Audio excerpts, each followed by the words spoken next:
ఆ ఇల్లు కూలగొట్టిన పేదలకు ల్యాండ్ అక్విజిషన్ యాక్ట్ ప్రకారం, కొత్త ల్యాండ్ అక్విజిషన్ యాక్ట్ ప్రకారం నష్టపరిహారం ఇచ్చినారా?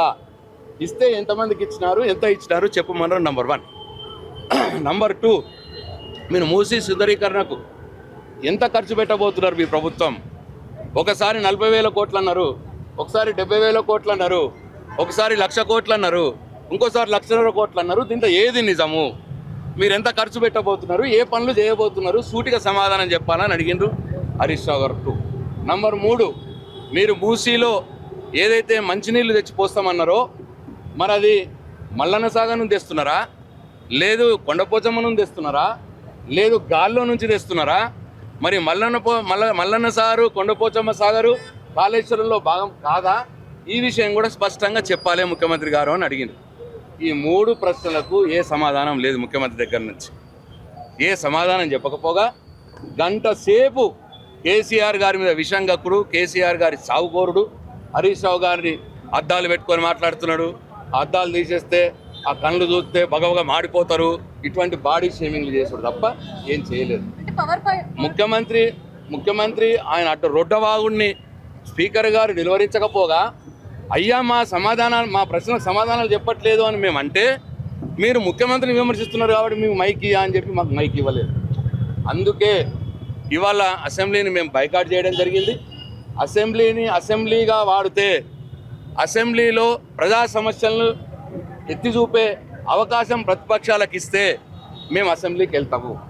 లేదు అసెంబ్లీని గాంధీ భవన్లుగా వాడితే మాత్రం మేము అసెంబ్లీకి పోము అని చెప్పి మళ్ళీ చెప్తున్నాం కదా, అసెంబ్లీగా వాడండి, మేము వస్తాం. అసెంబ్లీని గాంధీ భవన్ లాగా వాడి మీ ఇష్టం వచ్చినట్టు రొట్టవాగుడు వాగితే మేము రాము అని చెప్తున్నాం. పవర్ పాయింట్ ప్రజెంటేషన్లో ఒకవేళ ప్రభుత్వానికి మీరు అవకాశం ఇస్తే మాకు కూడా అవకాశం ఇవ్వండి అని స్పీకర్ గారిని కోరినాం, లిఖితపూర్వకంగా రాసిచ్చినాం. మరొకవేళ వాళ్ళు పెడితే మాకు అవకాశం ఇవ్వకపోతే మేము అసెంబ్లీకి కూడా పోము. వాళ్ళు చెప్పనియండి. మీరు మీడియా మధ్యవర్తిత్వం చేసి ఇస్తా అంటే మీరు ఇప్పిస్తామనంటే మేము వస్తాం. వాళ్ళు ఇస్తా అని ఇప్పుడు చెప్పినా మేము వాళ్ళని నమ్మే పరిస్థితుల్లో లేము.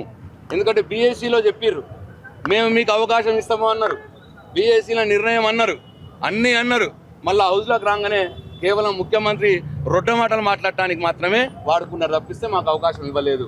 నేను ఇప్పటికి కూడా మీడియాకు విజ్ఞప్తి చేస్తూ ఉన్నా, మీరు మధ్యవర్తిత్వం ఉండి మాకు రావాల్సిన యాంపిల్ టైము మా సభ్యుల సంఖ్య ప్రకారం అసెంబ్లీలో మాకు టైం ఇప్పిస్తాము అంటే మీరు బాధ్యత వహిస్తే తప్పకుండా మేము అసెంబ్లీకి పోతాం. కానీ వాళ్ళు గాంధీ భవన్ లాగా మేము అసెంబ్లీని వాడుకుంటామంటే మేము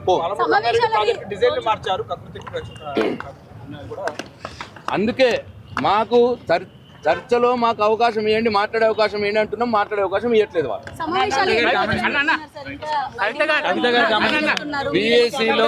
బీఏసీలో వారం రోజులు అన్నారు, వారం రోజుల తర్వాత మళ్ళీ కూర్చొని నిర్ణయం తీసుకుంటాం అన్నారు. కానీ మళ్ళీ ఇవాళ టేబుల్ మీద చేసిన బీఏసీ నిర్ణయం వాళ్ళు స్పీకర్ నిర్ణయం తీసుకుంటారని మాట మార్చింది. అందుకోసం అంటున్నా, బీఏసీలో మాట్లాడిన దానికే విలువ లేదు. వాళ్ళుగా మీకు అవకాశం ఇస్తాం రా అని అంటే వాళ్ళ మాటలు నమ్మి మళ్ళీ మోసపోయే పరిస్థితులు లేము మేము.